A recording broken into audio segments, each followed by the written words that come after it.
नेपाल के पूर्व वामपंथी प्रधानमंत्री केपी शर्मा ओली ने अपने तख्ता पलट के बाद पहली बार एक बयान जारी किया और अपनी असली फितरत दिखा दी।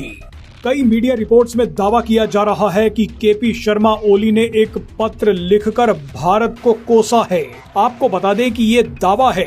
अगर ये दावा सच है तो केपी शर्मा ओली से मक्कार इस दुनिया में कोई नहीं है।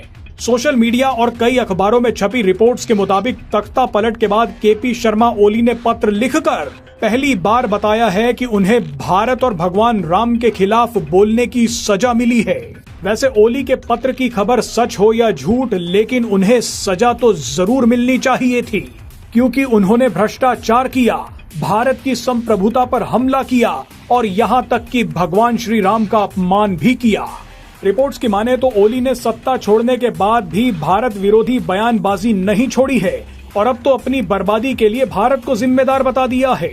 ओली ने एक तथाकथित पत्र लिखकर बताया है कि मैं नेपाल के शिवपुरी इलाके में सेना के बैरक में हूँ।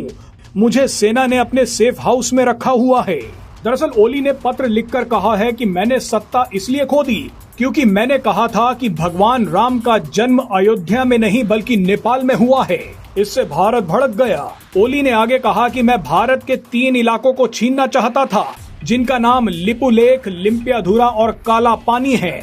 मेरा मानना है कि ये तीनों इलाके नेपाल के हैं, भारत के नहीं। मक्कार ओली ने कहा कि मैं बहुत जिद्दी व्यक्ति हूँ। अगर मैं जिद्दी ना होता तो बहुत पहले हार चुका होता।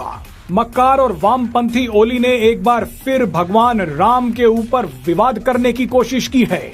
लेकिन अब हम आपको बताते हैं कि ओली के इस पत्र के पीछे का राज क्या है।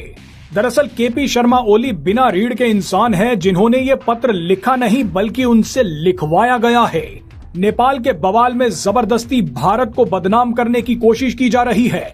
भारत को जबरदस्ती एक षड्यंत्र में खींचा जा रहा है और इस षड्यंत्र के पीछे चीन और अमेरिका दोनों हो सकते हैं, क्योंकि दोनों अपना अपना फायदा देख रहे हैं। आपको बता दें कि नेपाल में सीधे सीधे अमेरिका और चीन की लड़ाई चल रही है। ये बात किसी से नहीं छिपी कि ओली चीन के प्यादे रहे हैं। चीन के कहने पर ही एक समय केपी शर्मा ओली ने भारत के खिलाफ खूब जहर उगला। चीन के इशारे पर ही केपी शर्मा ओली ने उत्तराखंड के लिपुलेख, लिम्पियाधुरा और काला पानी को नेपाल का बोलना शुरू कर दिया। इसके बाद चीन के उकसाने पर केपी शर्मा ओली ने नेपाल के नोटों में एक नया नक्शा छापना शुरू कर दिया। इस नक्शे में उत्तराखंड के लिपुलेख, लिम्पियाधुरा और काला पानी को नेपाल में दिखाया गया।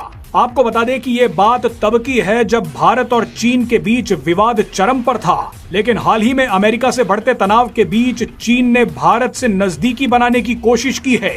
इसी कोशिश में चीन ने कहा कि वो अब भारत के साथ दोबारा व्यापार शुरू करेगा और वो भी लिपुलेख के जरिए। यानी चीन मान गया कि लिपुलेख तो भारत का था। चीन ने एक और बयान देते हुए कहा कि अगर लिपुलेख को लेकर कोई विवाद है तो ये भारत और नेपाल का आपसी मामला है, हमारा इससे कोई लेना देना नहीं। अब चीन का ये बयान सुनकर नेपाल को तो झटका लगा, लेकिन अमेरिका के तो होश उड़ गए।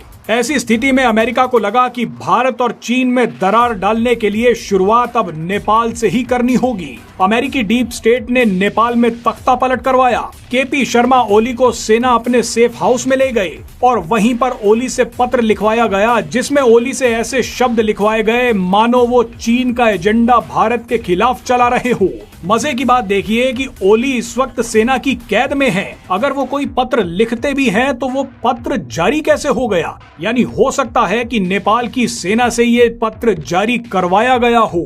आप यहाँ पर एक बात समझ लीजिए कि चीन हो या अमेरिका, दोनों अपनी अपनी लड़ाई में किसी को भी दोस्त बना सकते हैं और किसी को भी दुश्मन। इन दोनों देशों को सिर्फ अपना फायदा दिखता है।